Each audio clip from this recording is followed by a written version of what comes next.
भारत का भौतिक स्वरूप ना, भारत का भौतिक स्वरूप, ये चैप्टर है। इस चैप्टर में हम लोग पढ़ेंगे भारत को कितने प्राकृतिक भागों में बांटा गया है। भारत को कितने प्राकृतिक भागों में बांटा गया है? तो भारत को कुल कितने प्राकृतिक भागों में बांटा गया है? 6 भागों में। पहला है हिमालय का पर्वतीय क्षेत्र, हिमालय का पर्वतीय क्षेत्र। दूसरा है उत्तरी मैदान, उत्तरी मैदान। तीसरा है प्रायद्वीपीय पठार, भारतीय मरुस्थल या थार का मरुस्थल।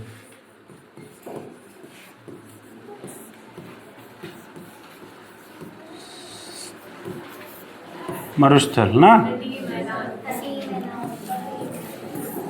तटीय मैदान। और लास्ट है आपका, यहां लिख दे रहे हैं छठवां, द्वीप समूह,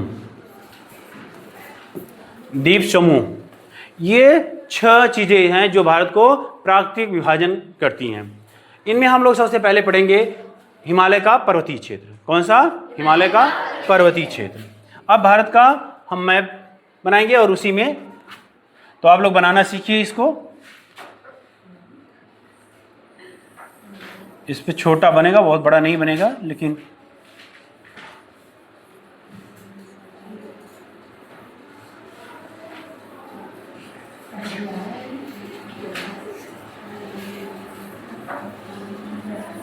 इस तरह से। ठीक, तो हम लोग इसमें पर्वतीय प्रदेश देखेंगे। तो सबसे पहले जो भारत का पर्वतीय क्षेत्र है क्या है? ये हिमालय का क्षेत्र। कौन सा? हिमालय का क्षेत्र। इस तरह से हिमालय का क्षेत्र आया है।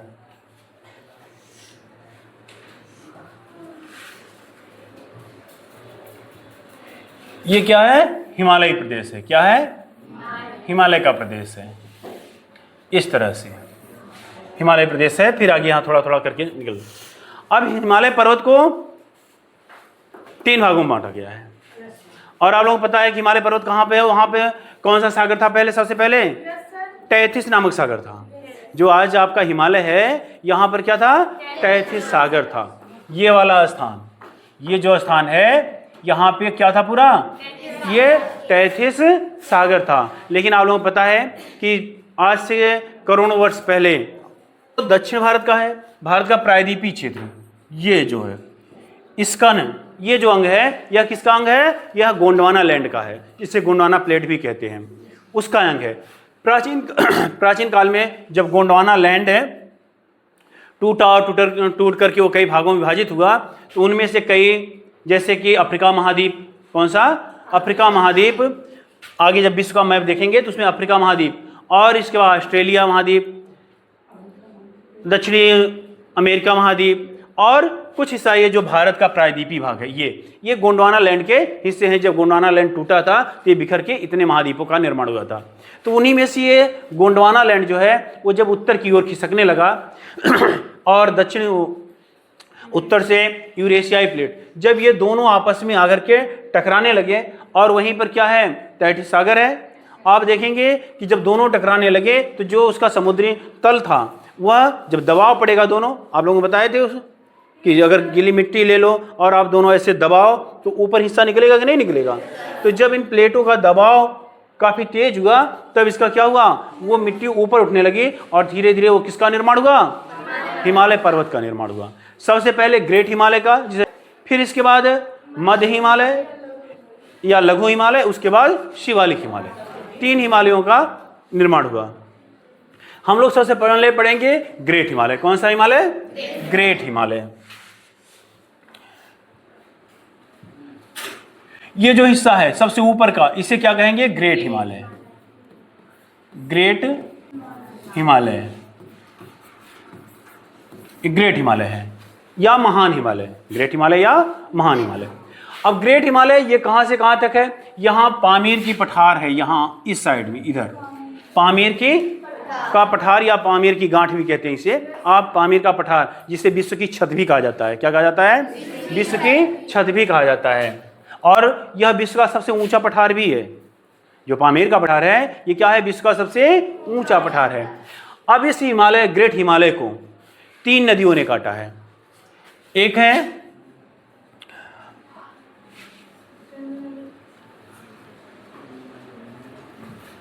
यहां से निकली है आपकी सिंधु नदी, यहां से इस तरह से आपकी एक सिंधु नदी आई है, और यहीं से एक इधर गई है, और ऐसे करते हुए यहाँ, इसे ब्रह्मपुत्र नदी कहते हैं। क्या कहते हैं? ब्रह्मपुत्र। और एक यहीं से निकली आपकी सतलज। कौन सी? सतलज आगे आकर के इसे मिल जाती है। ये 3 नदियां जो हैं ये महान हिमालय के पहले से निकली हैं और उसके पूर्ववर्ती, इसीलिए इन नदियों को क्या कहते हैं?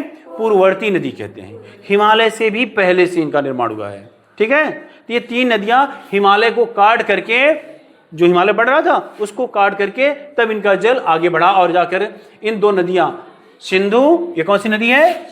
सिंधु, और ये सतलज,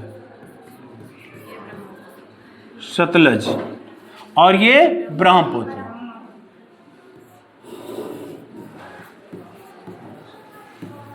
ब्रह्मपुत्र, ये 3 नदियां हैं। तो इन्हें क्या कहेंगे?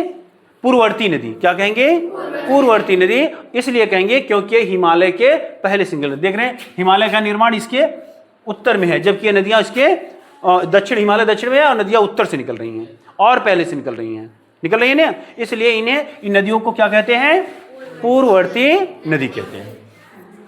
अब जब ग्रेट हिमालय जो है यह कहां से है? ये देखिए सिंधु है, यहां से ये हिस्सा, इसको कहते हैं सिंधु गार्ज। क्या कहते हैं? सिंधु गार्ज। और यहाँ ब्रह्मपुत्र गार्ज। ये क्या है? ब्रह्मपुत्र गार्ज। अब हिमालय आपका जो फैला है, ग्रेट हिमालय, कहाँ से है? यहाँ से, सिंधु गार्ज से लेकर के ब्रह्मपुत्र गार्ज तक आपका हिमालय फैला हुआ है। अब जो ग्रेट हिमालय है इसमें कई ऊंची ऊंची चोटियां हैं। क्या हैं? बहुत ऊंची ऊंची चोटियां हैं, जिनमें विश्व की सबसे ऊंची चोटी कौन सी है? नहीं, माउंट एवरेस्ट। कौन सी है? Mount Everest. यह माउंट एवरेस्ट आपके यहाँ, तो यहाँ नेपाल में है। कौन सी? Mount Everest. कितना है ये ऊंचाई? 8,848 मीटर। क्या है? मीटर। 8,848 मीटर है। यह विश्व की सबसे ऊंची चोटी है। भारत की सबसे ऊंची चोटी K2, ये है यहाँ पे K2। ये इतने हिस्से पे पाकिस्तान का कब्जा है, इसलिए K2 है तो भारत का हिस्सा, लेकिन इस समय कहाँ है? पाकिस्तान में, पाकिस्तान का अधिकार है। इसलिए ये भारत की सबसे ऊंची चोटी तो है, भारत की सबसे ऊंची चोटी तो है, लेकिन ये पाकिस्तान के अधिकार में। भारत अधिकृत सबसे ऊंची चोटी कंचनजंगा, जो कहाँ है? ये सिक्किम हिस्सा, देख रहे हैं ये सिक्किम, यहाँ पे ये हिस्सा क्या है? सिक्किम का है। ठीक है, यहां पर है कौन सी? कंचनजंगा। इधर लिख देते हैं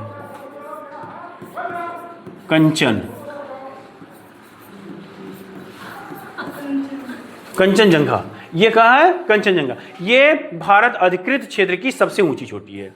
इसकी ऊंचाई कितनी है?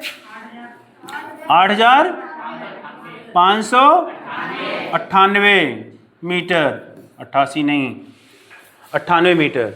और K2 की कितनी है? 8,611 मीटर, 8,611 मीटर है। इससे ऊंची तो है, लेकिन वो पाकिस्तान के हिस्से में है। ठीक है, और कंचनजंगा आपके भारत की। तो अब ये क्या है? आप देख रहे हैं ये सब के सब ग्रेट हिमालय में हैं। इससे भी और ऊंची, और भी ऐसी प्रकार की ऊंची ऊंची चोटियां हैं जो नेपाल में हैं, यहाँ नेपाल में हैं ज़्यादातर। ठीक, और इसके बाद यहीं पर आपका कराकोरम श्रेणी है। कौन सी? कराकोरम। ये ऐसी ये आई है कराकोरम श्रेणी। इसी कराकोरम श्रेणी में K2 है। कौन सी है? K2 है। फिर इसके बाद आपकी यहीं पे लद्दाख श्रेणी है। क्या है? लद्दाख श्रेणी है। फिर लद्दाख के नीचे आएंगे आपके जास्कर श्रेणी मिलेगी। कौन सी? जास्कर श्रेणी मिलेगी यहाँ पे। तो ये क्या है? सब ग्रेट हिमालय के हिस्से हैं। फिर इसके बाद अब हम लोग थोड़ा सा ग्रेट हिमालय से नीचे आकर के मध्य हिमालय में आते हैं। किस में आते हैं? मध्य। ग्रेट हिमालय में देखिए ना तो बहुत ज़्यादा बड़े वृक्ष पाए जाते हैं, क्योंकि वो सब ज़्यादातर हिस्सा बर्फ से ढका हुआ है। थोड़ी बहुत काई पाई जाती है। काई जानते हैं आप लोग? छोटी छोटी होती है, तो वो हिस्सा पाया जाता है, क्योंकि वो बर्फीला क्षेत्र है, इसलिए वही पाया जाता है। जब आप मध्य हिमालय में आते हैं तो मध्य हिमालय ग्रेट हिमालय से नीचा है, छोटा है, तथा मध्य का हिमालय, इसे लघु हिमालय भी कहते हैं। मध्य हिमालय को क्या कहते हैं? लघु हिमालय भी कहते हैं। ये हिमालय का यही क्षेत्र है, ये हिमालय क्षेत्र, ये ग्रेट हिमालय था। अब इसके बाद आपका क्या आएगा? ये हिस्सा मध्य हिमालय। कौन सा? मध्य हिमालय। मध्य हिमालय ये कौन सा हो गया? मध्य हिमालय हो गया या लघु हिमालय हो गया।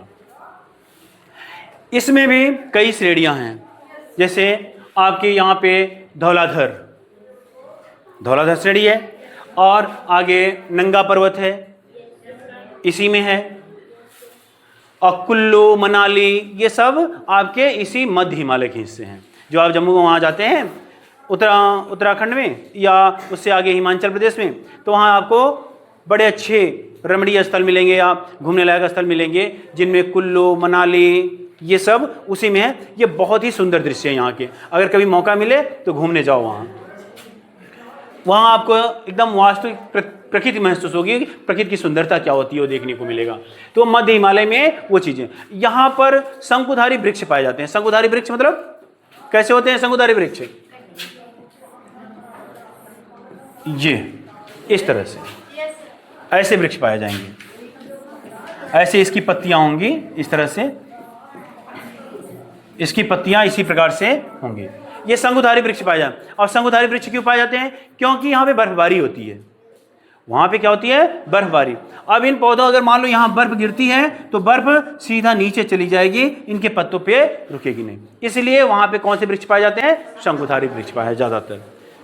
यहाँ से भी मध्य हिमालय से पहले या ग्रेट हिमालय से, महान हिमालय से नदियाँ निकली, जैसे गंगा, यमुना, इसके बाद शारदा, फिर गंडक, बूढ़ी गंडक, तीस्ता, ये सारी जो नदियां हैं ये किससे निकली हैं? ग्रेट हिमालय से निकली हैं, और मध्य हिमालय को काटती हुई निकली हैं। कैसे? मध्य हिमालय को काटती हुई। ये सारी नदियां, चाहे वो गंगा हो, ऐसे इस तरह से ये गंगा हो गई है, यहाँ प्रयागराज है, संगम केंद्र है यहाँ पे। तो इस ग्रेट हिमालय का जो लघु हिमालय या मध्य हिमालय का जो हिस्सा है, इसको काट कर ये सारी नदियाँ निकली हैं। इस क्षेत्र में शंकुधारी वृक्ष पाए जाते हैं। और थोड़ा अगर नीचे आते हैं आप, तो यहाँ पे कुछ वृक्ष थोड़े बड़े आपको दिखाई पड़ेंगे, कुछ चौड़ी पत्ती वाले आ जाए, हल्के ही चौड़ी पत्ती वाले होंगे, ज़्यादा नहीं हो, क्योंकि अभी यहाँ बर्फीला क्षेत्र ज़्यादा है।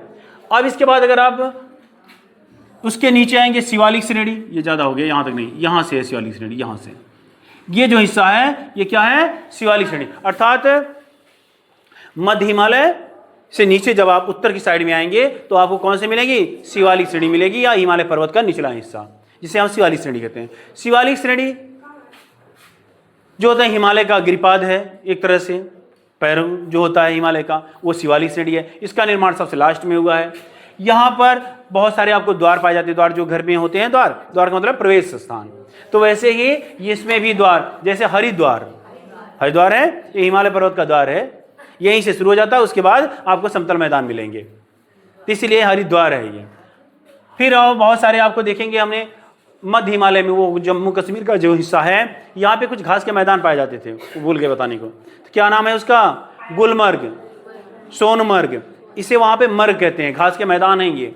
और अगर आप इसमें आ जाएं, उत्तराखंड में आ जाएं, तो यहाँ पर यही उन घास के मैदानों को क्या कहा जाता है? बुग्याल। क्या कहा जाता है? बुग्याल। बुग्याल या प्यार, बुग्याल या प्यार, ये क्या है? घास के मैदान हैं। ये बहुत ही प्रोटीन युक्त होती हैं, पशुओं के लिए बहुत अच्छी घास मानी जाती है। इसलिए यहाँ के जो चरवाहे होते हैं वो अपनी भेड़ बकरियों को यहाँ चराने ले जाते हैं, मौसम जब परिवर्तित होते हैं तो उनके लिए बड़े फायदेमंद होते हैं। शिवालिक श्रेणी जो हिमालय पर्वत का सबसे, यहाँ पर चौड़ी पत्ती वाले वृक्ष पाए जाते हैं, और तरह तरह के, जैसे आबनोस हो गया, और वहाँ पे कई प्रकार के वृक्ष हैं। अब हम इसके बाद वहाँ से ये जो हिस्सा इधर, यहाँ पर भी हिमालय पर्वत का ही हिस्सा है और यहाँ तक चला आता है, ठीक, हिमालय पर्वत का ही हिस्सा है, जिसमें ये अरुणाचल प्रदेश है, फिर नागा, पटकोई, यहाँ पे पहाड़ियाँ हैं, क्या हैं, नागा और पटकोई, नागा है, पटकोई है, पटकोई, नागा और पटकोई पहाड़ियाँ हैं। फिर यहाँ पे मीजो है, मिजोरम में ही, मीजो, कौन है, मीजो पहाड़ियाँ हैं यहाँ पे इस हिमालय पर्वत का। तो ये क्या हो गया, हिमालय पर्वतीय प्रदेश हो गया। ये हिमालय का पर्वत कैसे फैला हुआ है, ये जो पश्चिमी हिस्सा है हिमालय का, ये चौड़ा है, ये 300 से 400 किलोमीटर चौड़ाई है। कितनी है, पश्चिमी क्षेत्र की 300 से 400 किलोमीटर चौड़ाई है, जबकि पूर्वी क्षेत्र जो है ये संकरा पतला हो गया है, 150 किलोमीटर। कितना है, 150 से 200 किलोमीटर के आसपास है। ये स्थान चौड़ा है और ये पतला है, जबकि पूर्वी हिस्सा ऊंचा ज्यादा है। पूर्वी हिस्सा क्या है, ऊंचा ज्यादा है। अभी आप प्राकृतिक दृश्य जब देखेंगे, प्राकृतिक मैप देखेंगे भारत का, कलर का बड़ा महत्व होता है। जहां गहरे लाल कलर का उसमें रंग दिखाई दे तो समझ लो वो स्थान मैप पर सबसे ऊंचा है। वो क्या है, पृथ्वी पर सबसे ऊंचा स्थान है। अगर मैप पर आपको गहरा लाल कलर दिखाई पड़े, उससे कम गहरा पड़े तो मतलब ये उससे थोड़ा कम ऊंचा है, और कम पड़े तो मतलब और कम ऊंचा है। फिर पीले कलर में आ जाए तो समझ लो ये वो पठारी क्षेत्र है। हरे कलर में अगर आपको दिखाई दे तो ये समझ लीजिए वो क्या है, मैदानी क्षेत्र है। क्या है, मैदानी क्षेत्र है। तो प्राकृतिक वाले मैप पे कलर का बहुत महत्वपूर्ण स्थान है। ये आपका क्या हो गया, हिमालय का पर्वतीय प्रदेश हो गया। अब आपको लिखना हो तो आपके पेपर में ज़्यादा लिखना नहीं होता, 8 से 10 लाइन लिखना होता है। तो यही चीज़ें जो इसमें बताई गई हैं, पहले हिमालय का विभाजन कर दीजिए तीनों का, फिर इसके बाद उनमें क्या पाई जाती हैं वो चीज़ लिख दीजिए, और कहाँ से कहाँ तक फैला है, ये सारी चीज़ें जोड़ करके जब आप लिखेंगे तो आपका ये पर्वतीय प्रदेश तैयार हो जाएगा। ठीक है।